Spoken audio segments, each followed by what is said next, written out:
Ne laissez pas de vide dans votre cœur. Remplissez votre cœur de Dieu. Suivez Dieu en renonçant à vous-même. Lire la Bible, c'est lui faire de la place. Faites de la place dans vos cœurs. C'est y installer la paix divine. Pas la paix terrestre, mais la paix de Christ. Prospérer en Christ, c'est lui demander pardon, c'est se repentir. C'est véritablement entrer dans le terrain de Dieu. Ta place publique où réside calomnie, jugement, critique, blasphème et j'en passe est nettoyée par votre parole, par la parole de Dieu. Votre parole est le karcher qui purifie la place publique de votre cœur pour laisser venir Dieu dans votre cœur. Dieu veut venir à vous. Dites-lui oui. Dites-lui que vous regrettez vos péchés, le cœur à cœur avec Dieu. Alors ce fait, vous êtes connecté, sanctifié, purifié par vos paroles. Vous communiez avec Dieu, la joie s'installe. À l'inverse, une parole pas nettoyée vous éloigne du Seigneur. Imaginez que votre parole est un magnifique oiseau. Et si votre parole est impropre, impure, vous jetez ce très bel oiseau dans les ordures. Quelle tristesse! Cela ne vous crève pas le cœur. Le monde a été créé par la parole. L'évangile est appelé la parole. La parole a du sens, la parole a du pouvoir. Vous avez autorité sur votre parole en l'utilisant pour dire des paroles belles, positives, encourageantes, édifiantes. Vous sanctifiez par votre parole. Ayez une parole propre, c'est communier avec Dieu le Père.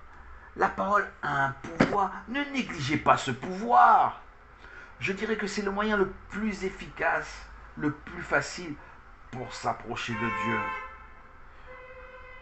Plus vous avez de la considération pour votre parole, en ayant un langage propre, poli, vidé de tout mensonge, plus vous vous unissez véritablement à Dieu le Père, Créateur, Abba, et son Fils bien-aimé. Votre parole est importante. Vous ne pouvez prier qu'en utilisant votre parole. Votre langage doit être impérativement un support pour y graver des paroles de louange, de compliments, qui ne dissimulent pas un faux personnage, ce que j'appelle le personnage extérieur de façade. Se sanctifier à Dieu, c'est intérieurement comme extérieurement. Refusez de dire des mots désagréables, mensongers envers votre prochain, de parler du mal, de calomnier votre prochain. Sachez que lorsque vous parlez pour dire des paroles vaines, moqueuses, flatteuses, vous laissez entrer dans votre place publique de votre cœur des immondices qui rendent votre cœur une place sale où Dieu se sauve. Dieu ne veut pas résider dans un cœur pécheur. Parlez à Dieu, parlez à Dieu. Le goût de parler à Dieu va vous donner des fruits où la paix de Christ va s'installer, résider en vos cœurs. Vous avez compris que la parole, si elle est liée à la vérité, elle vous libère, vous délivre, vous grandit. Le Seigneur vient toujours dans un cœur disponible, ouvert, où c'est inscrit, gravé des paroles d'amour, de vérité. Votre cœur imprime jusqu'à la virgule toutes vos paroles. Vous piégez vous-même, vous enfermez vous-même dans une cage avec vos paroles mensongères, calomnieuses,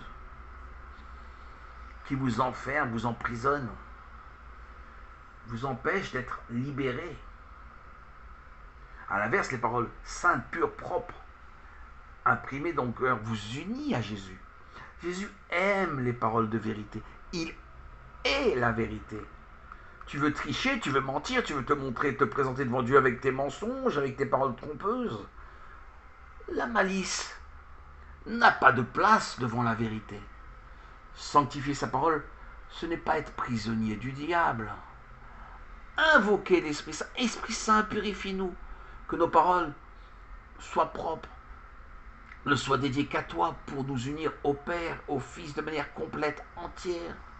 Je ne veux pas être captif du diable avec des paroles injurieuses, négatives, contraires à la vie sainte. Que nos paroles, Seigneur, soient toujours belles, dirigées vers toi. Amen. Alléluia.